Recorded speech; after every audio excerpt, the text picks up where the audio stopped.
기도하겠습니다. 주는 그리스도시요 살아계신 하나님의 아들이시나이다. 하나님 감사를 드립니다. 우리 마라나타 미션을 철치 주일 예배를 특별히 미국과 헝가리를 연결해서 드리게 하시며 또 여러 지역에서 또 유튜브로 함께하게 하심을 감사를 드립니다. 오늘 사도행전 13장 1절에서 12절의 말씀을 통하여 최초의 이방인 선교사를 파송한 교회라는 제목으로 하나님의 말씀을 대언하기를 소원하며 오늘 특별히 중앙아시아 1차 네팔 선교 파송 예배와 함께 드립니다. 네팔 땅에 정확한 복음이 진행되어지는 최초의 이방인 선교사 네팔 선교사를 파송하며 네팔 지역의 14개 지역을 책임질 제자들이 세워지며 주님 오시는 그날까지 네팔 모든 사람에게 이 복음을 전하는 선교사들이 세워지는 최고의 말씀이 되도록 축복하여 주옵소서. 감사를 드리며 승리하신 주 예수 그리스도 이름으로 기도드리옵나이다. 아멘. 오늘은 뒤에 붙어있는 것처럼 중앙아시아 1차 네팔 선교 파송 예배입니다. 한국 예수사랑교에서도 예배를 드렸고요. 우리 마라나타 미션을 철치에서도 함께 파송 예배로 드립니다. 내일부터 그러니까 한국 시간으로 월요일부터 시작해서 토요일까지 5박 6일간 네팔 사역에 반드시 성취될 말씀이 되도록 기도하면서 말씀을 듣기를 바랍니다. 본문을 먼저 한번 보겠습니다. 안디옥 교회 안에 선지자들과 교사들이 있었습니다. 근데 충격적인 것은 이 안디옥 교회는 구성 멤버들이 바나바, 니게르라는 시므온, 구레네 사람 루기오, 분봉왕 헤롯의 젖동생 마나임과 및 사울, 절대로 하나 될 수 없는 사람들이 하나 된 교회고요. 근데 이 사람들이 기도합니다. 그냥 기도하는 것이 아니라 주를 섬긴다라는 말은 예배를 드렸다는 말인데 금식을 하는데 성령께서 말씀합니다. 내가 불러 시키는 일이 있다. 뭐 어떤 일인지를 우리가 알아야 되겠고요. 바나바와 사울을 따로 세워라. 따로 세워서 뭘 하기를 원합니까? 이에 금식하며 기도하고 두 사람에게 안수하여 보냈다. 파송을 하게 됩니다. 그때 사도를 보니까 두 사람이 사람의 보내심이 아니라 성령의 보내심을 받아 실루기아에 내려가 거기서 배 타고 구브로에 가서 살라미에 이르러 하나님의 말씀을 유대인의 여러 배당에 전합니다. 그때 이 요한을 수행원으로 두었더라고요. 이 요한은 이름이 마가 요한이라 그러는데 오순절 마가 다락방, 그 마가의 다락방이 이 마가 요한입니다. 그리고 6절에 온성 가운데로 지나서 바보에 이르러 바 예수라는 유대인 거짓 선지자인 마술사를 만났다. 이름이 좀 웃기죠? 바보라는 지역입니다. 바보라는 말이 아니고 바보라는 지역인데 바 예수라는 이름도요. 바 예수. 우리 바요나 시모나 할 때 그 바요나는 요나의 아들 그 뜻인데 예수의 아들 뭐 이런 이름을 갖고 있는 유대인 거짓 선지자 마술사를 만납니다. 지금으로 말하면 무속인 같은 사람이죠. 그런데 실제로 보니까 그가 총독 서기오 바울과 함께 있으니 이건 바울은 바울인데 또 서기오 바울이라는 총독입니다. 어떤 면에서는 한 성을 책임지고 한 나라를 책임지는 사람과 이 바예수라는 무속인이 같이 있었어요. 그런데 이 서기오 바울은 지혜가 있는 사람이었기 때문에 바나바와 사울, 이때까지는 사울이라고 기록되어 있지만 사도 바울을 말합니다. 사도 바울을 불러 하나님의 말씀을 듣고자 합니다. 그럼 너희들이 말하는 하나님 말씀을 한번 이야기해봐라. 그러니까 결국은 마술사의 이야기도 듣고 있었고 하나님의 말씀도 듣게 된 거죠. 그때 8절에 이 마술사 엘루마는 이 이름을 번역한 마술사인데 그들을 대적하여 총독으로 믿지 못하게 있으니 절대로 바나바와 바울이 전하는 하나님의 말씀 예수가 교사는 복음을 못 듣도록 얼마나 방해하는지 모릅니다. 그때 9절에 바울이라고 하는 사울이 성령에 충만하여 그를 주목하고 어떤 면에서는 한 도시나 한 지역을 잡고 역사하는 흑암의 세력을 먼저 꺾어야 되기 때문에 10절에 사도 바울이 선포하는 권세기도가 나옵니다. 모든 거짓과 악행이 가득한 자요 마귀의 자식이요 모든 의의 원수여 주의 바르기를 굳게 하기를 그치지 아니하겠느냐. 보라 이제 주의 손이 네 위에 있으니 네가 맹인이 되어 얼마 동안 해를 보지 못하리라니. 즉시 안개와 어둠이 그를 덮어 인도할 사람을 두르고 하는 앞을 못 보게 딱 만들어버렸어요. 그때 12절에 총독이 그렇게 된 것을 보고 믿으면서 주의 가르치심을 놀랍게 여깁니다. 근데 이 총독이 정확하게 복음이 계시가 안 되니까 나도 그런 능력을 행하게 해달라고 막 돈을 줘서 그 능력을 살려고까지 합니다만은, 오늘 본문을 통해서 최초의 이방인 선교사를 파송한 교회, 네팔 땅도 저희들이 처음 밟게 되는데, 네팔 땅에 바알 예수라 하는 거짓 마술사, 그러니까 힌두교, 모슬렘, 불교로 역사하는 흑암 세력들이 완전히 꺾여지고 네팔에 정확한 복음 전하는 그런 사역이 확산되도록 기도해 주시길 바랍니다. 자, 그럼 오늘 메시지로 들어가면요, 오늘 읽었던 사도행전 13장은 예루살렘과 온 유대 중심으로만 사역하고 있는 오순절 마가다락방의 초대교회 시간표에서 이방인 복음화를 위한 안디옥 교회 시간표로 완전히 전환되는 장이 사도행전 13장입니다. 그러니까 사도행전에 새로운 전환점, 새로운 터닝 포인트, 새로운 패러다임이 시작되는 게 사도행전 13장입니다. 사실 처음부터 초대교회 시작은 마태복음 28장 16절에 20절에 모든 족속으로 제자를 삼아라, 마가복음 16장 15절에 20절에 천하 만민에게 복음을 전해라, 사도행전 1장 8절에 예루살렘 온 유대 사마리아와 땅끝까지 이르러 내 증인이 되리라, 그 성취로 모인 교회였습니다. 그래서 아예 처음부터 초대교회는 마가의 집 다락방에 15개 나라 사람들이 몰려오면서 전도보다는 선교의 문이 먼저 열린 교회가 초대교회였습니다. 그러나 베드로를 중심으로 하는 12사도와 많은 제자들은 유대인 중심으로만 사역을 하고 있었어요. 아직도 이들은 선민의식, 이스라엘 민족만 선택받았지 이방인들은 아니다, 이런 사상도 가득했습니다. 그러니까 예루살렘과 온 유대 중심으로만 진행하는 거예요. 그러나 하나님의 계획은 이방인 복음화를 위한 시간표를 앞당기기 원하는 겁니다.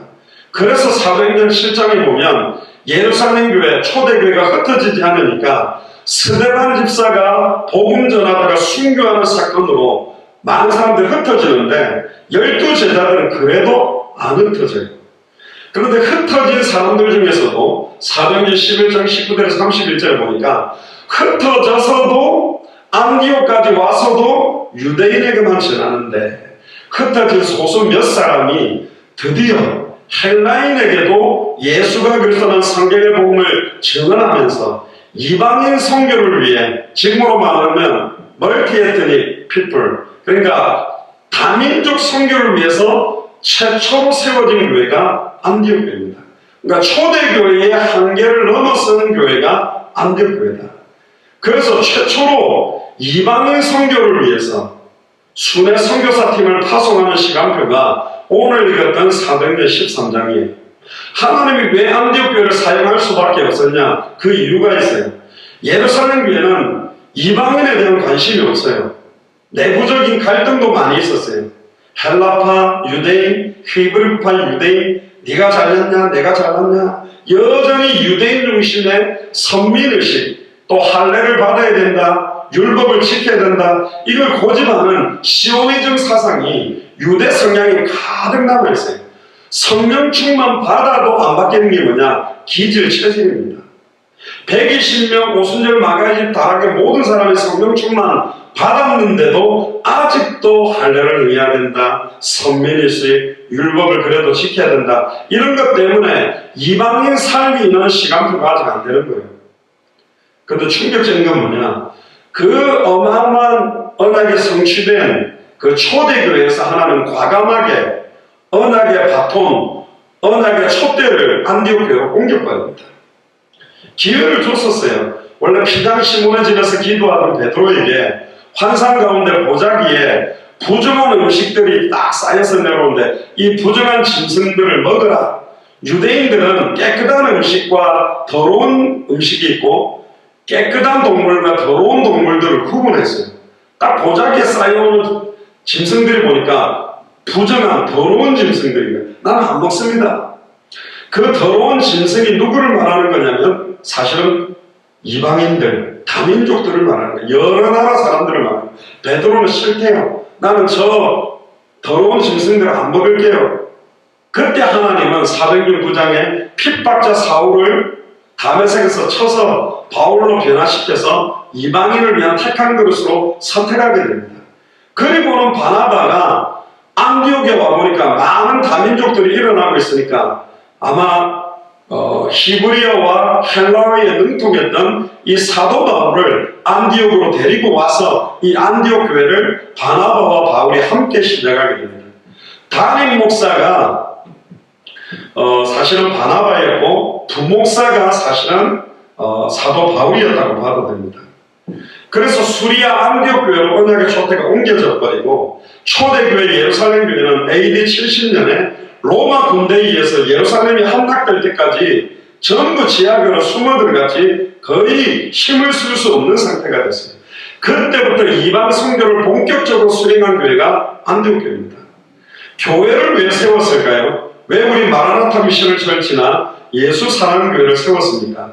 선교의 지상명령, 모든 족속에게 가서 제자를 삼고 천하 만민에게 예수가 그리스도의 복음을 전하고 땅끝까지 이르러 증인되게 하기 위해서 세워지는 게 교회입니다.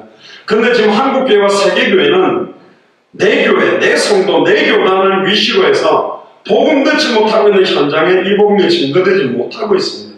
너무나 많은 교회들이 개교의 분리에 집중하고 선교를 잘하는 교회도 있지만 너무나 많은 교회가 형식적인 선교만 하고 있는 게 현실이다. 형식적인 선교가 뭐냐? 많은 교회들이 이렇게 선교하러 가긴 갑니다. 근데 막 유치부들, 율동하는 사람들, 청년들 막 이렇게 가서 자원봉사하고 그 어린아이들하고 놀아주고 예배하고 또 가져오면 사탕이나 선물 주고 목사님들이 한번 예배하고 기도해주고 옵니다. 사진 딱 찍고. 근데 오고 나면 그 나라에 지속적인 역사가 일어나지 못해요. 그래서 저희 예수 사랑교회는 누구를 찾으러 가는 거냐? 빌립보에는 루디아가 있고 데살로니가에 야손이 있고 고린도에는 브리스길 나굴라가 있다. 여리고 성 안에는 기생 라합이 있다. 즉 복음 들고 가면 그 성, 그 도시, 그 나라를 책임질 사람이 있다. 빌립이 이방인에게 가지 않는 초대교회를 보면서 혼자서 사마리아 성에 들어가서 예수의 이름에 관한 전도를 했다고 되어 있어요. 예수가 그 사람 복음을 전하니까 사마리아 성에 큰 기쁨이 있고 수다한 사람이 돌아오게 됩니다. 그리고 또 성령님도 받아서 광야로 가는데 하나님이 완벽하게 준비한 이디오피아 내시, 어느 정도로 하나님이 준비했냐? 이디오피아의 간다게 여왕의 큰 국고 재정을 맡은 사람이고 정치적으로 경제적으로 어마어마한 위치에 있는 사람이에요. 근데 그 당시에도 하나님을 믿고 있었어요. 이디오피아에서 예루살렘까지 예배를 드리러 마차를 타고 갔다가 돌아오는 길에도 이사야서 53장을 읽었던 사람이 이디오피아 내시입니다. 빌립이 만든 게 아니에요. 하나님이 준비한 제자가 있다는 거예요. 도살장에 끌려가는 이 어린 양이 누구냐? 이 성경을 기록한 이사야 자기냐? 다른 사람을 말하느냐? 빌립을 만나자마자 그 질문을 했어요. 너무 좋죠. 도살장에 끌려가는 어린 양과 같은 그 어린 양이 얼마 전 골고다 십자가에서 정령 죽으시고 부활하시고 단번에 영원히 하나님 만나는 길을 여신 참 선지자 예수님이다. 짐승의 피가 아니라 자기의 피로 한 영원한 제사를 드리사 과거 현재 미래 모든 죄와 저주를 영원히 해방시킨 참제사장이 예수님이다. 그리고 수많은 왕들이 적들과 싸워서 이기긴 했지만 사탄을 이기는 왕이 없었고 사망권세를 깨뜨리고 부활하는 왕이 없었는데 사망권세를 깨뜨리고 뱀의 머리를 박살내고 창세기 3장 15절에 여자의 후손으로 부활하신 참된 왕이 예수다. 즉 구약성경에 그렇게 기다려왔던 메시아, 기름 부음 받은 자, 구약성경에 새집은 머리에 기름을 부었습니다. 선지자 제사장왕. 왜 선지자입니까? 아담과 하와가 하나님을 떠났기 때문에 만나는 길을 찾지 못했기 때문에. 아담과 하와가 하나님을 떠나는 순간 죄와 저주로 말미암아 피를 뿌리는 제사가 필요한데 짐승의 피를 뿌리는 것은 일시적이고 반복적인 제사이기 때문에 자기의 피로 보배로운 하나님의 아들의 피로 영원히 죄를 사는 참제사장이 와야 된다. 그리고 참된 왕, 사탄을 깨뜨리고 사망권세를 깨뜨리는 왕, 참선지자, 참제사장, 참왕, 이 세 직분을 동시에 이루는 사람이 메시아인데 누구냐? 마태복음 1장 20절 23절에 보라 처녀가 잉태하여 아들을 낳을 것이요 그 이름을 예수라라 임마누엘이라니라. 물고기가 물을 떠나는 순간 고통스럽듯이 결국 물로 들어와야 살듯이 뿌리가 뽑힌 나무는 결국 죽어가고 뿌리를 땅에 내려내듯이 인간이 하나님을 떠나서 죄와 저주로 사단에게 매여 하나님께 올 수 없는데 사탄 문제를 깨뜨리는 참된 왕, 죄와 저주를 단번에 해방시킨 참된 사장, 자기 몸을 찢으사 누구든지 주의 이름 부르면 하나님 만나도록 길을 연 참선지자, 그 메시아, 그 그리스도가 바로 예수다. 그때 이 이디오피아 메시가 물이 있으니까 빌립 집사에게 세례까지 받게 됩니다. 어떻게 생각하십니까? 12사도가 이루지 못한 것, 저희 예수사랑교회가 이걸 하려고 하는 것입니다. 200개 나라마다 그 나라를 살리기 위해 창세전의 영세전에 이 시대의 이디오피아 내시처럼 기생 라합처럼 루디아처럼 야손처럼 브리스가 아골라처럼 완전히 하나님이 준비해 두신 제자가 있다. 지금 200개 나라 2000개가 넘는 미존도 부족 국가마다 그래도 하나님이 그리스도의 피로 값주고 세운 교회와 목사님과 선교사님들이 있다. 그들에게 성경의 복음을 전해서 성경의 복음이 선명하게 통하는 사람을 찾아라. 그리고 성경대로 전도할 사람을 찾아라.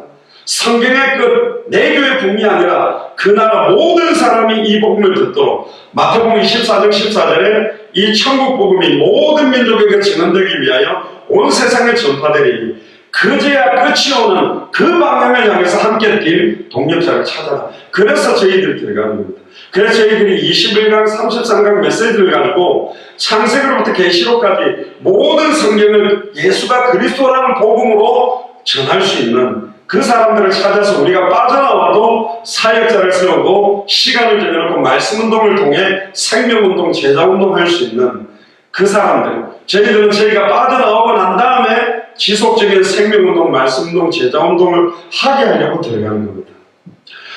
물론 네팔도 처음에 만물을 열기 위해서는 지하수도 개발해주고 농사법도 가르쳐주고 많은 여러가지 모습으로 파고들겠죠. 병원도 만들고 학교도 만들고. 그렇지만 성경의 복음이 밝히 진행되지 못한다면, 성경대로 전도하는 일이 전달되지 않는다면, 성경의 끝을 향하여 될 수 있도록 해주지 않는다면 그 네팔은 무너지게 되어 있어요. 결국은 네팔을 살리는 길은 딱 세 가지가 필요합니다. 성경의 복음, 성경의 전도, 성경의 끝. 그렇게 해야만 진짜 선교를 할 수 있는 겁니다. 분부한 모든 것을 가르쳐 지키게 해야 된다. 성경을 가지고 어떻게 가르치고 어떻게 지키게 할 거냐. 그래서 충성된 자들에게 부탁하라고 하는 거거든요. 자, 안디옥 교회는 어떤 교회였습니까? 이방인 중심으로 세워진 교회입니다. 그리고 사도행전 11장 26절에 보면 처음으로 그리스도인이라고 일컬음을 받게 돼요. 이 그리스도인이라는 말은 크리스찬이라는 말이죠. 처음에는 욕이었다니까요. 안디옥 있는 사람들은 맨날 예수는 그리스도, 예수는 그리스도, 그리스도, 그래도 그리스도, 염려도 그리스도, 불신은 그리스도, 인본주의도 그리스도. 그러니까 저 사람 맨날 그리스도밖에 안 하네. 그러니까 그리스도인이다 그렇게 부르자. 처음에 욕이에요. 예수쟁이들.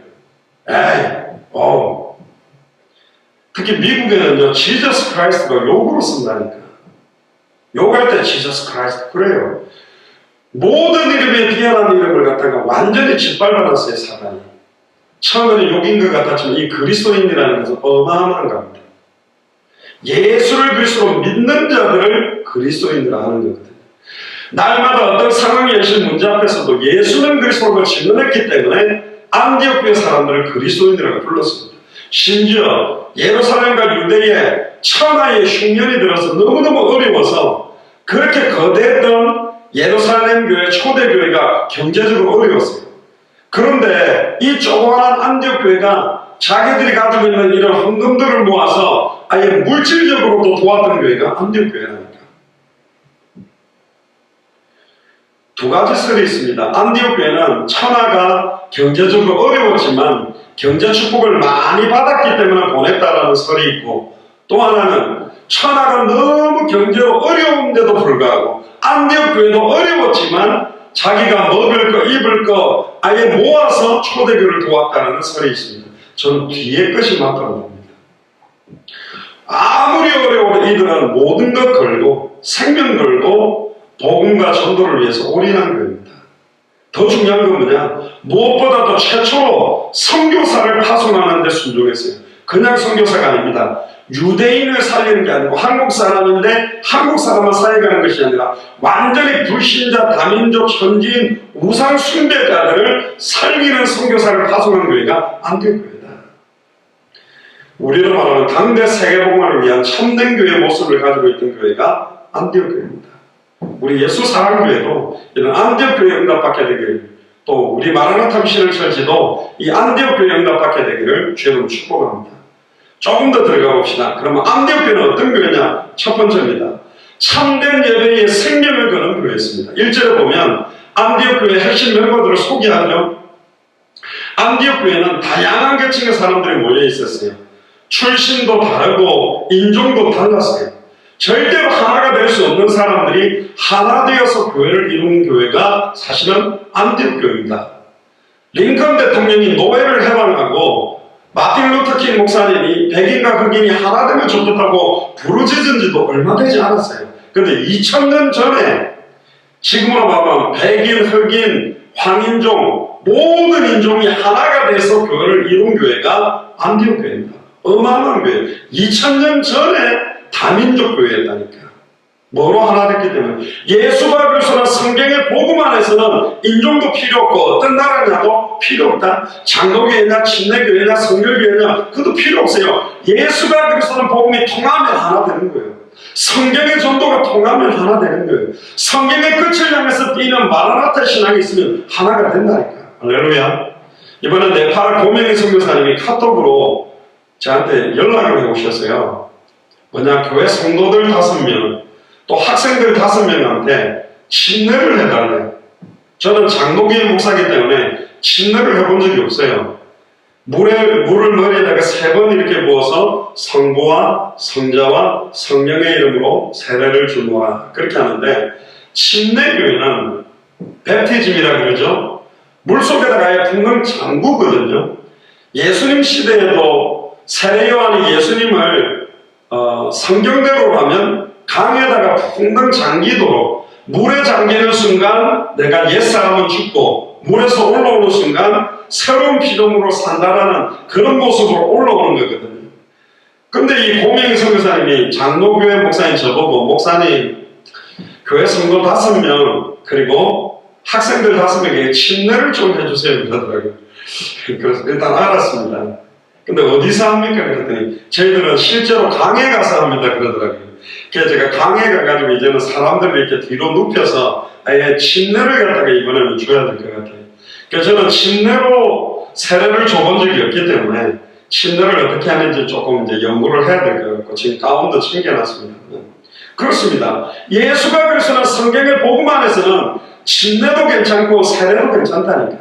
여러분들 침례가 뭐냐 세례가 뭡니까? 결혼으로 따진다면 남자 여자가 카운티에 가거나 지역의 동사무소 가서 혼인신고를 하는 거예요. 우리는 결혼했다고 법적으로 신고서를 딱 쓰면 법적인 부부가 돼요.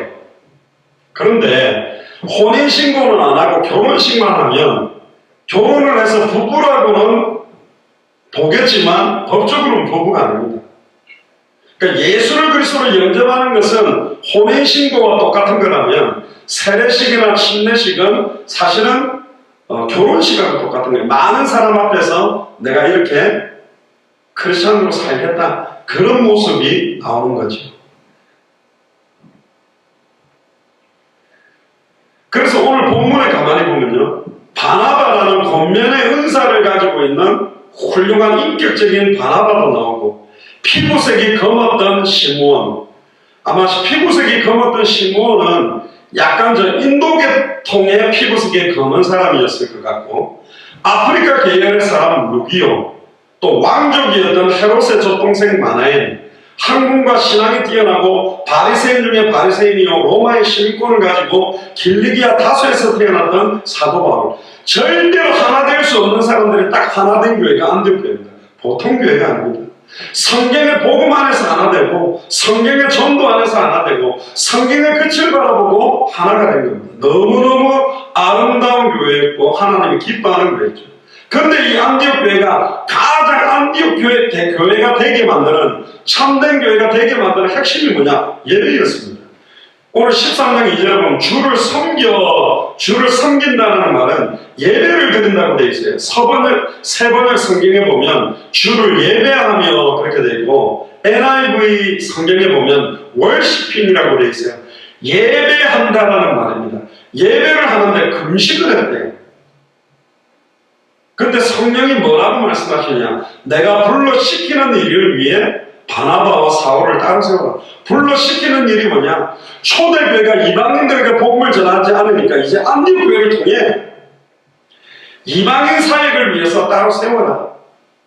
이제 선교사 파송을 성령께서 말씀하신 겁니다. 그래서 안디옥교회는 그냥 예배드린 교회가 아니고 참된 예배를 드렸습니다. 참된 예배가 뭡니까? 요한복음 4장 24절에 아버지께 참으로 예배하는 자들은 신령과 진정으로 예배할 자가 원하니, 이 신령과 진정은 다른 의미로 성령과 진리로, 성령 충만함과 진리, 복음으로, 예수가 그리스도 복음으로 예배할 때가 온다. 곧 이때다.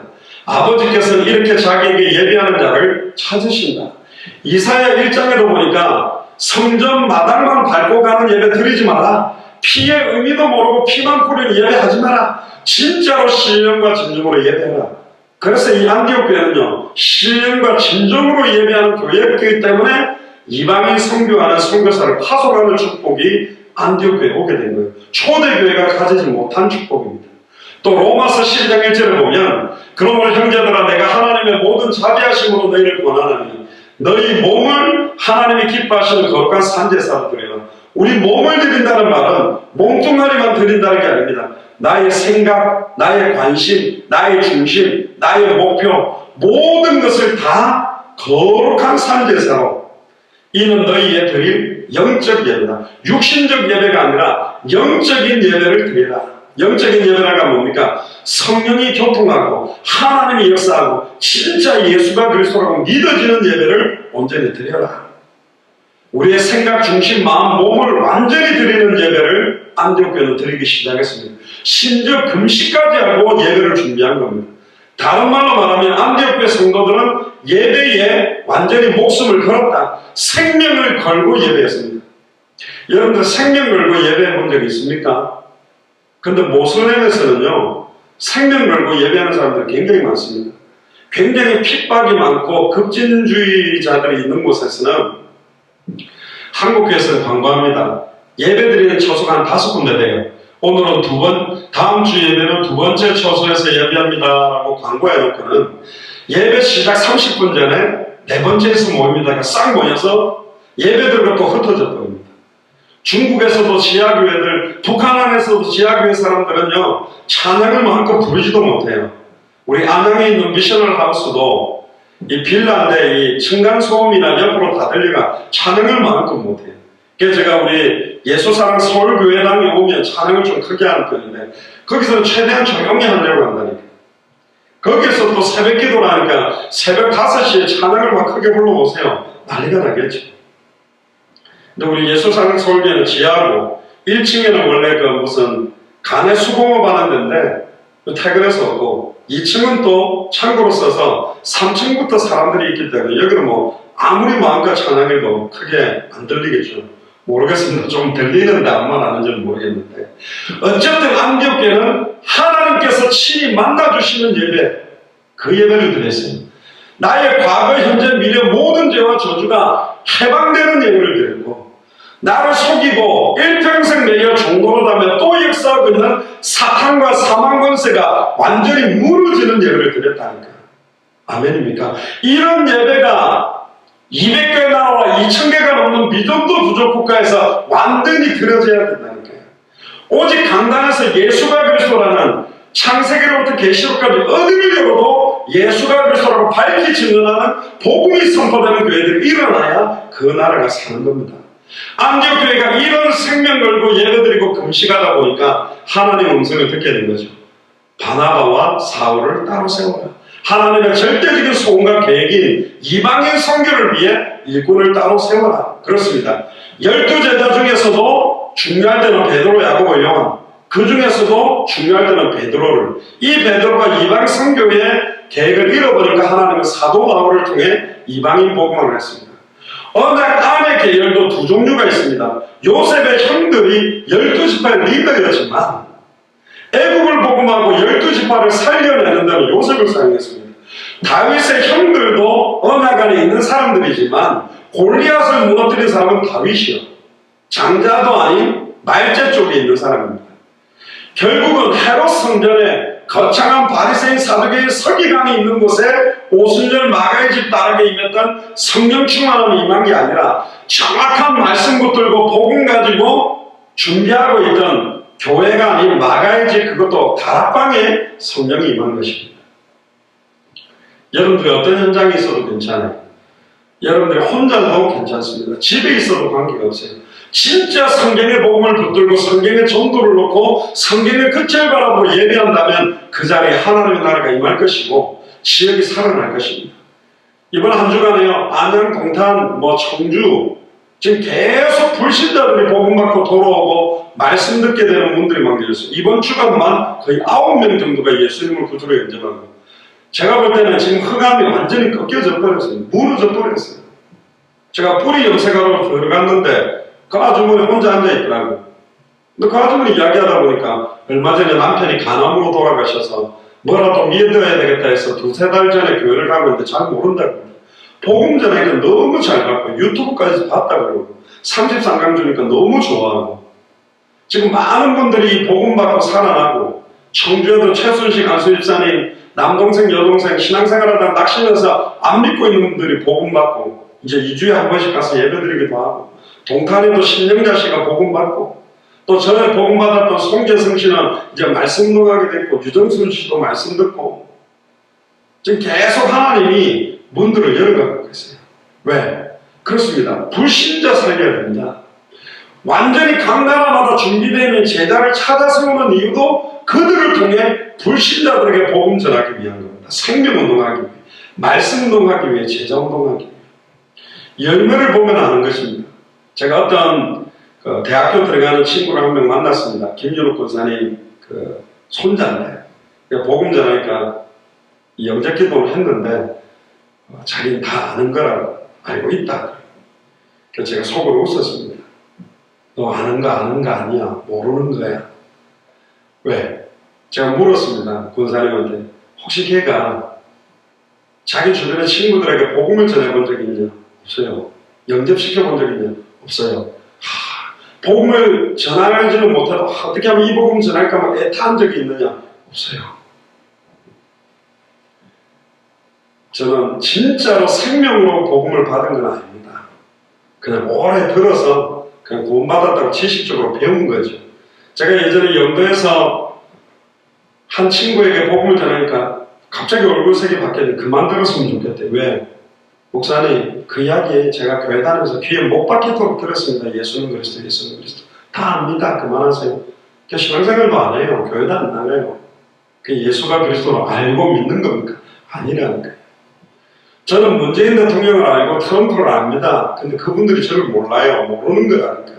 아무 인터넷을 뒤져서 문재인 대통령이 어디서 살았고 어떤 학교 몇 해 졸업생이고 아무리 신상 정보를 내가 외고 있어도 그걸 아는 게 아니라니까. 어떻게 알아야 돼요? 장 목사님, 사람이 먼저입니다가 아니라 당대 세공화가 먼저입니다. 예수가 그리스도가 먼저입니다. 그러니까 이번에 네팔 선교 간다고 하시죠. 잘 갔다 오세요. 뭐 이렇게 해야지 아는 거지. 트럼프 대통령이 전화가지고 자기가 기도하겠다고 막 God bless you 이래가지고 막 통화를 해야지. 모르는 거라니까요. 지식으로 아는 거, 그 아는 거 아닙니다. 호세아 4장 6절 7절에 보니까 내 백성이 지식이 없어서 망한다. 어떤 지식입니까? 하나님 만나는 참된 지식, 죄와 저주에서 영원히 해방되는 참된 지식, 사탄의 권세를 깨뜨리고 승리하는 참된 지식. 어떤 사람에게는 이 복음을 받으면 귀신이 따라가고 인생의 전환점이 오는데, 어떤 사람은 아무리 들어도 감흥이 없어요. 너무너무 많이 들은 소리를 왜 또 하느냐? 그렇습니다. 그래서 만세와 완대로부터 감총 비밀이라는 거예요. 최근에 진짜 예수가 그리스도라는 게 너무너무 깊이 이렇게 계시되고 은혜 들어서 너무 기뻐하는 분들을 제 주변에 지금 많이 보고 있습니다. 이 복음 받은 지 얼마 안 된 집사님도, 이수진 집사님 같은 분도 막 그 보험업하면서 만나는 사람에게 막 이 복음을 막 전하고 싶어서 연결해주고 싶어서 그렇습니다. 아예 안양 모임 12시 하는데 거창에서 4시간 반 걸려가지고 새벽에 출발해서 그냥 인터넷으로 메시지 듣고 함께 메시지 듣고 기도하고 싶어서 딸이 막 사고가 나가지고 딸이 탔던 차가 폐차됐는데도 예수는 그리스도입니다. 문제 안 됩니다. 가보니까 하나도 안 잡혔어요. 아무 문제가 안 된다. 예수님이 그리스도입니다. 그렇습니다. 세상이 주는 것과 다른 평안과 기쁨이 넘쳐나게 되어 있는 겁니다. 안디옥 교회는 사람이 말하고 사람의 말을 듣는 교회가 아니라 하나님의 말씀하시고 그 하나님의 말씀을 듣는 교회였어요. 목사를 통해서 은혜 받는 게 아닙니다. 생명 걸고 예배드리고 하나님의 음성을 들었기 때문에 크고 은밀한 하나님의 절대적인 은혜가 안디옥 교회는 넘쳐났고, 그러니까 하나님의 시간표가 날마다 안디옥 교회는 새롭게 성취되었습니다. 예배가 죽으면 믿음이 죽게 돼 있고, 예배가 죽으면 성교도 죽게 돼 있고, 예배가 죽으면 교회도 죽게 돼 있습니다. 조지 휘필드 목사님이 미국에 너무나 많은 교회가 잠들어 있는 현장을 깨우면서 이렇게 말했습니다. 영적 대각성 운동을 하면서 그토록 교회가 죽어왔던 이유는 죽은 사람이 죽은 설교를 했기 때문이다. 살아있는 목사님들이 죽었겠습니까? 보고 들은 것을 말하지 않고는 견딜 수 없는 복음을 말하고 있지 않다. 주석을 가지고 설교를 가지고 모든 걸 막 서론본론 예화를 해서 편집한 설교를 하고 있지, 내게 있는 것으로 내게 주는 내 안에 살아있는 부활하신 그 그리스도, 나를 살린 그 그리스도를 증거하지 못하고 있다. 그래서 교회가 다 죽고 있다. 지금 그 이야기를 하고 있는 겁니다. 두 번째, 안디옥교회는 어떤 교회입니까? 성령의 음성에 즉각적으로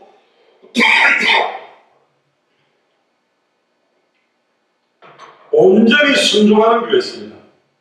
바나바와 사울을 따로 세우라니까 따로 세워서 안수해서 파송해버렸어요. 이 말이 뭡니까? 여러분들, 이 말은 보통 말이 아닙니다. 바나바와 바울은 담임 목사와 부목사예요. 담임 목사, 부목사를 선교사로 파송했다니까. 몇 년 동안 2년이 넘도록. 아마 요즘 한국교회에서 이렇게 파송해가지고 갔다 오면 아마 다른 담임 목사가 그 교회 맡고 있을 겁니다. 어떤 교회가 담임 목사, 부목사를 2년 넘도록 선교만 하고 오라고 기다릴 수 있는 교회가 있습니까? 근데 놀랍게도 남아있는 중직자들 중심으로 2년이 넘는 시간에 완전히 생명운동, 말씀운동하는 교회가 안디옥 교회였어요. 충격이죠. 어떻게 이렇게 움직여집니까? 목사를 의지한 게 아니에요. 말씀 붙들고 승리한 겁니다. 말씀 붙들고 생명 걸고 예배하고 말씀 붙들고 생명 걸고 기도하는 교회였기 때문에 이 일이 가능한 거예요. 대단한 거 아닙니까? 또 바나바와 바울은요, 안디옥 교회 같은 좀 조그마한 교회에 있을 사람들이 아니요. 초대교회 가면 3,000 제자, 남자만 5,000, 10,000명 가까운 사람들한테 대접받고 폼 잡을 수 있지만 바나바와 바울은 이방 선교를 위하여 안디옥 교회로 가서 선교사로 되는 것을 너무너무 기뻐했습니다.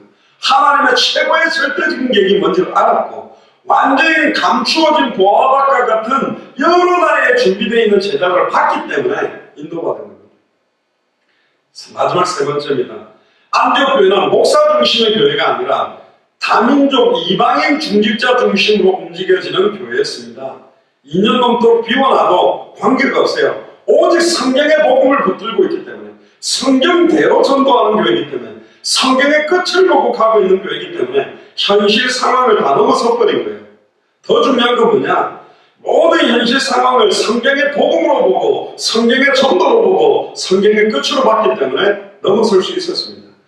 또 안디옥에 있는 중직자들은 그냥 중직자가 아닙니다. 요한복음 20장 31절에 오직 이것을 기록하면 너희로 예수께서 하나님의 아들 그리스도심을 믿게 하려 하며 또 너희로 믿고 그 이름을 힘입어 생명을 얻도록, 성경을 가지고 날마다 예수가 그리스도라고 밝히 증언할 수 있는 성경의 복음의 내용을 가지고 양육하고 맨투맨 전도하고 제자로 뿌리내릴 수 있는 내용을 가진 중직자들이었기 때문에 담임 목사, 부목사가 2년을 비워도 그 교회는 계속 움직여지고 있었습니다. 그래서 사도 바울이 에베소서 4장 11절에 12절에 보면 주께서 혹은 사도로, 혹은 선지자로, 혹은 복음 전하는 자로, 혹은 목사와 교사로 주셨고 성도를 온전케 하며 봉사일을 하게 하며 그리스도의 몸을 세우려고 이 사람들을 세웠다. 그래서 교회마다 역할이 있습니다. 목사님의 역할, 장로님의 역할, 전도사님의 역할, 또 성도들의 역할, 집사님의 역할들. 한 가지 조심해야 될 건 뭐냐면 보통 일반 교회는 이렇게 말합니다. 전도하는 사람들이 따로 있다. 나는 그냥 교회 봉사하고 설거지만 하겠다. 전도사님이나 목사님은 전도하시고 우리는 그냥 교회 일만 하겠다. 틀렸습니다. 군대로 말하면 논산훈련소를 가면 4주 동안 기본 군사훈련을 받습니다. 기본적으로 군인이라면 걷는 것, 총을 쏘는 것, 어떤 체력을 가진 훈련을 끝나고 나면 그 다음에 주특기를 줘요. 지금 말하면 특별한 자기의 어떤 달란트를 주는 겁니다. 나는 통신을 하겠다. 나는 비행기 조종을 하겠다. 나는 육군을 하겠다. 해군을 하겠다. 공군을 하겠다. 각각의 여러 가지 파트를 맡게 되는 거예요. 그러니까 기본적으로는 생명운동, 말씀운동, 제자운동을 할 수 있는 사람이 집사 일을 하고 장로 일을 하고 권사 일을 하는 것이지 집사는 맨날 그 교회 일만 하고 있는 것이 아니에요. 그런 교회가 안디옥 교회였습니다. 그래서 디모데후서 2장 1절 2절에 보면 네가 그리스도 예수 안에 있는 은혜 속에서 강하고 네가 많은 증인 앞에서 내게 들은 바를 충성된 사람들에게 부탁해라. 저희가 또 다른 사람을 가르칠 수 있다. 충성된 사람이 있어요. 한 번 복음 딱 받았는데 너무 기뻐서 이 복음 들고 막 전하려고 하는 사람이 있다는 거예요. 유경희 집사님이라는 그 거창에 계신 분, 우리 한윤복 집사를 같이 있는 분입니다. 어떤 한 분하고 대화를 했답니다. 그 두 분하고 같이 만나는. 근데 자꾸 쓸데없는 소리 하니까 막 너무 자기는 막 전하고 싶은데 어떻게 하지 못해가지고 나중에 헤어지고 난 다음에 한윤복 집사님 왜 예수가 그리스도하고 복음으로 답을 줘야 되는데 왜 말 안 하고 있었냐고 막 그렇대요. 그렇습니다. 이게 복음을 전한다 안 전한다 데 있어서 진짜 그리스도가 영원히 구원 얻을 유일한 이름이 맞다면 이 복음 듣지 못하고 있는 사람들 지역들을 보면 안타까움이 생기고 애통한 마음이 생기게 돼 있어요. 저는 특별히 네팔도 정말 기도하고 있습니다. 힌두교권이고 90%가 힌두교권입니다. 그리고 거의 6% 7%가 모슬렘, 2%가 불교, 1%가 기독교인데 천주교, 기독교, 여러가지 통일교, 기독교 관련들 다 섞어놓은 게 1%라니까요. 지금 그 나라가 사느냐 죽느냐 달려있는 것입니다. 그래서 다른 걸 전하면 우리는 저주를 받아야 된다니까. 갈라디아서 1장 6절 12절 우리나 하늘에서부터 내려온 천사라도 다른 복음을 전하면 저주를 받을지어다. 힌두교를 믿어도 구원받는다면 우리가 왜 갑니까? 불교를 믿어서 구원받는다면 우리가 왜 갑니까? 모슬렘을 믿어서 구원받는다면 우리가 왜 갑니까? 제가 예전에 불신자들한테 이런 이야기를 들었습니다. 제가 선교사를 그러니까 왜 기독교 선교사들은 쓸데없이 모슬렘 같은 데 전도한다고 가가지고 잡혀갖고 중리산이 나라보고 꺼내달라 구출해달라 시끄럽게 뉴스에 나오냐? 그러더라고요. 그래서 제가 반문했습니다. 자기 생명이 안 아까운 선교사가 어디 있겠습니까? 우리나라도 예전에 미국 선교사들, 영국 선교사들 왔을 때 서울에 있는 절두산에서 선교사들은 목을 잘라서 죽였는데 IS처럼 목 잘라서 죽인 나라가 우리나라입니다. 근데 우리나라도 복음이 떨어지고 나니까 앵명상 1천만 명의 크리스찬들이 나왔는데 저 모슬렘들도 복음을 못 들었기 때문에 전하고 있는데 결국은 종교는 하나님을 떠나서 하나님을 찾기 위해 인간이 만들어 놓은 거예요. 근데 하나님 만난 길이 아니라니까. 과거, 현재, 미래 모든 죄와 저주에서 해방받는 길이 아닙니다. 사탄의 것을 꿰뚫고 승리하는 길이 아닌 거예요. 저 나라를 사랑하기 때문에 가는 겁니다. 자기 목숨 안 아까운 사람이 어디 있어요? 분명히 그 선교사들도 자기 아내가 있고 아이들이 있을 건데 자기 생명을 걸고 그 나라 가서 복음을 전한다는 말은 내 생명을 걸고라도 저 나라를 살리고 싶은 거니까. 우리나라도 어떤 선교사들이 왜 살았는지 아세요? 저도요, 다음에 제가 한번 그걸 정리해서 여러분들한테 메시지를 꼭 하고 싶습니다. 아직까지 저도 이름 몰라요. 어떤 여자 선교사님입니다. 20대 초중반인데 한국에 도착하자마자 한국에 풍토병이 걸려가지고 한 달 만에 죽었어요. 그러니까 한 달에 기록이 쓰여 있더라고요. 너무 아픈 상태에서 글을 쓴 거예요. 영국에 있는 어머니 이 머나먼 한국을 사랑해서 여기 와보니 영국에 우리 집 앞에 있던 똑같은 그런 꽃이 한국에도 있네요. 이 꽃을 보니까 어머니랑 같이 있던 우리 집이 생각나네요. 근데 저는 이미 병이 걸려서 가지 못하고 여기서 아마 죽을 것 같습니다. 이 사람들이 나를 반겨주지도 않고 나는 그들에게 한 번도 복음을 못 전했지만 저는 이 조선이라는 나라를 사랑하고 이 땅에 내 뼈를 묻게 된 것을 하나님께 영광으로 생각합니다. 그럼 죽었어요. 우리처럼 가서 생명운동도 못했고 복음도 못 전했다니까. 토마스 선교사는 어마어마한 거 한 게 아닙니다. 제너럴 시험으로 불타가지고 잡혀 내려갈까 죽였어요. 잘려서, 목 잘려서. 성경책 하나 던졌는데 토마스 선교사의 목을 잘랐던 그 망나니와 그 아들들이 결국은 나중에 목사와 장로가 돼서 우리 한국교회를 끌어가는 사람 바뀌었다니까. 한마디를 못하고 성경책만 내려놓고 와도, 한마디를 못하고 그 나라에서 기도하고 죽어도 우리 한국은 그 순교의 피가 이어져서 이렇게 일어난 것입니다. 그럼 이번에 우리가 네팔에 가서, 스리랑카 가서, 캄보디아 가서, 또 말레이시아, 미얀마, 인도 가서 그렇게 부르짖었던 예수가 주신 복음이 열매 맺지 못하겠는가? 아닙니다. 저는 그 절대로 그렇게 생각하지 않습니다. 우리나라에 이름도 모르고 알아주지도 않는, 우리나라는 늘 뭐 토마스, 언더우드, 아펜젤러 그런 사람만 이야기하지, 그 수많은 사람들의 순교의 피가 이 땅에 떨어졌기 때문에 우리나라에 살았다니까. 근데 아무도 그 나라를 위해서 울어주는 사람들이 없다. 예레미야 5장 1절에 하나님의 공의를 행하며 진리를 구하는 사람 한 사람만 나와도 내가 그 성읍을 사하겠다, 용서하겠다 그랬는데, 소돔과 고모라 땅은 10명이 없어서 망했는데 하나님이 이제 한 명만 나와도 내가 그 나라를 망하지 않겠다고 합니다. 네팔에 한 사람만 일어나도 된다니까. 진짜 예수가 그래서 이 복음만이 네팔을 살린다는 그 제자 하나만 일어나면 사는 거예요. 헝가리에도 그런 한 사람이 일어나야 되고, 미국 휴스턴에도 그런 한 사람이 일어나야 되고, 200개 나라마다. 그래서 우리는 그 200명을 찾는 것입니다. 네 교회 내 교회 하지 말고, 내 성도 네 성도 큰 교회 짓는 데 집중하지 말고 빨리 복음 듣지 못한 사람들에게 복음을 전할 수 있도록 그런 제자 찾아 세우고, 많은 사람들이 복음 듣도록 이 복음을 전하자. 그래서 우리는 이번에 네팔을 가는 겁니다. 그래서 디모데후서 2장 15절에 네가 진리의 말씀을 옳게 분별하며 불 끄러울 것이 없는 일꾼으로 인정된 자로 자신을 하나님 앞에 드리기를 힘쓰라. 나 자신을 하나님 앞에 어떻게 드리고 있는지 힘쓰라 합니다. 그래서 예레미야 애가 4장에는 빛이 금을 이루고 금이 빛을 잃었다. 옛날에 홍포를 입고 길리우던 자가 거름더미 배설물을 덮어쓰고 있다. 얼굴이 새까매져서 길거리에 만났는데 알아볼 사람이 없다. 예전엔 예수가 그리스도라는 이것 때문에 눈물을 흘리고 하나를 두고 그렇게 부르짖고 주와 복음을 위해 살겠다는 사람들이 다 퇴색되고 변질되고 세속화되고 다른 이야기하고 있는 시대가 왔잖아요. 진짜입니다. 우리도 두렵고 떨림으로 이 복음을 전해야 된다니까. 결론입니다. 교회는 두 가지를 하는 것입니다. 첫 번째는 예수를 그리스도로 믿는 구원받은 자들이 모여서 하나님께 신령과 진정으로 생명 열고 예배하는 것이 교회고, 둘째는 그 예배 시간을 통해서 받은 은혜의 복음으로 200개 나라와 2000개가 넘는 미전도 부족 국가에 선교하는 것입니다. 모든 족속 안에 제자가 있기 때문에 가서 제자를 삼으라는 거라니까요. 기다리고 있습니다. 정말로 저와 여러분들이 주일 예배에 승리한다면 주일 예배를 통해 받은 은혜가 내 있는 현장, 나의 자리, 나의 모든 만남에 선교적 삶을 살 수밖에 없다. 보고 된 것을 말하지 않고는 견딜 수 없는 은혜가 여러분들에게 넘치게 되기를 주님 축복합니다.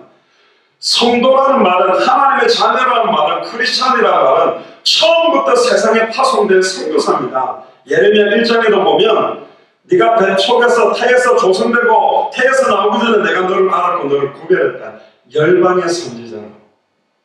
우리는 실제로 현장에서 예수가 사는 이 복음을 전하는 선교사로 세워져야 됩니다. 내가 준비되어지지 않으면 이걸 감당할 수가 없어요.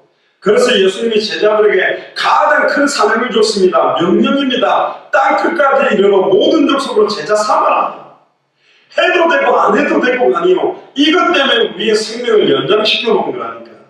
하나님은 처음에 이스라엘 백성에게 이 언약을 줬는데 이걸 어기고 선민의식과 장로의 유전과 율법과 할례와 잘못된 사상으로 딱 묶이니까 이 시대에 영적인 이스라엘이 저와 여러분들에게 이 약속을 준 거예요. 출애굽기 19장 5절 6절에 보면 세계가 다 내게 속하였나니 너희가 내 말을 잘 듣고 내 언약을 지키면 너희는 모든 민족 중에서 내 소유가 되겠고 너희가 내게 대하여 제사장 나라가 되며 거룩한 백성이 되리라. 너는 이 말을 이스라엘 자손에게 전할지어다.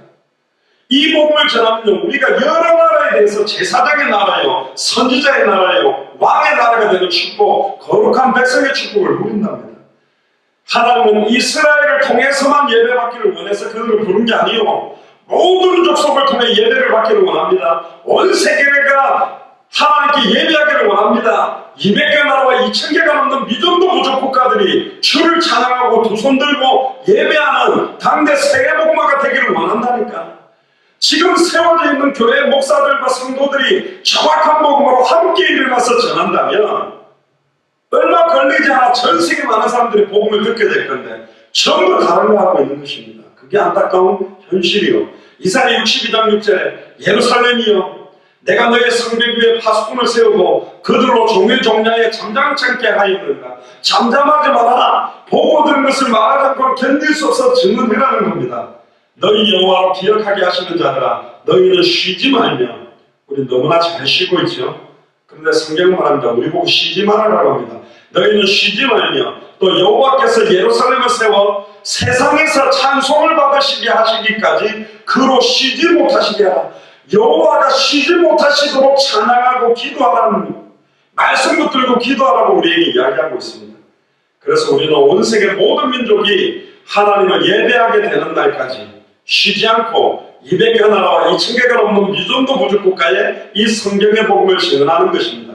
이건 우리의 너무나 큰 특권이고 축복이라는 거예요. 그래서 사무엘은 이런 말로 마무리를 합니다. 사무엘상 12장 23절에 나는 너희를 위하여 기도하기를 쉬는 죄를 여호와 앞에서 결단코 범치 아니하고. 제가 술 좀 먹었고 음란 타락에 빠졌고 헌금을 좀 떼먹었어요. 그 정도의 죄를 가지고 얘기하는 게 아니라 사무엘은 내가 여호와 앞에 기도하기를 쉬는 죄를 범치 않겠습니다. 그리고 선하고 의로운 도로 너희를 가르칠 것이다. 선하고 의로운 도가 십자가의 도입니다. 예수가 그 복음이요. 기도를 쉬지 않는 죄, 이걸 범하지 말고 특별히 이번 주간에 저와 서준영 형제와 통역하시는 고명의 선교사님 그리고 네팔에 현재 계시는 30여 명의 목사님들과 기도해 주세요. 그들 가운데 몇 명만 일어나도 네팔의 14개 지역을 담당하는 목사님들 주님 오실 때까지 네팔 전역을 순회하며 합당한 자, 평안을 받을 자, 옥토와 같은 충성된 자들 찾을 팀들이 이번에 일어나야 됩니다. 그래서 파송받은 저희 팀과 파송하는 예수사랑교회 마라나타 미션 철치도 함께 기도해 주시고 중앙아시아 1차 네팔 사역을 통해 주님 오시는 그날까지 저희들이 빠져나와도 지속적인 생명운동, 말씀운동, 제자운동이 확산되도록 기도해 주시고 그 기도의 응답이 이번 네팔 사역이 성취될 줄로 믿습니다. 기도하겠습니다. 주로 그리스도시오 살아계신 하나님의 아들이시나이다. 하나님 감사를 드립니다. 오늘 특별히 최초의 이방인 선교사를 파송하는 교회라는 제목으로 귀중한 말씀을 저희들에게 주셔서 감사합니다. 미국 50개 주와 캐나다 13개 주, 중남미 37개 나라고 특별히 유럽의 헝가리의 부다페스트를 중심으로 유럽 전역과 전 세계에 이 복음이 증거되어지며 함께 이 복음 때문에 살아도 주를 위해 살고 죽어도 주를 위해 죽을 수 있는 그리스도의 제자들을 찾아 세울 수 있도록 마음껏 축복하시며 이번에 특별히 통역하실 고명의 선교사님에게 시대적인 성령의 충만함을 대접해 주시며 모여지는 30여 명의 네팔 현지 목사님들 가운데 성경의 복음이 계시되며 성경의 전도의 생명을 걸며 성경의 끝을 향하여 함께 동력할 수 있는 그리스도의 제자들을 찾아 세우도록 마음껏 축복하여 주옵소서. 감사드리며 승리하신 주 예수 그리스도의 이름으로 기도드리옵나이다.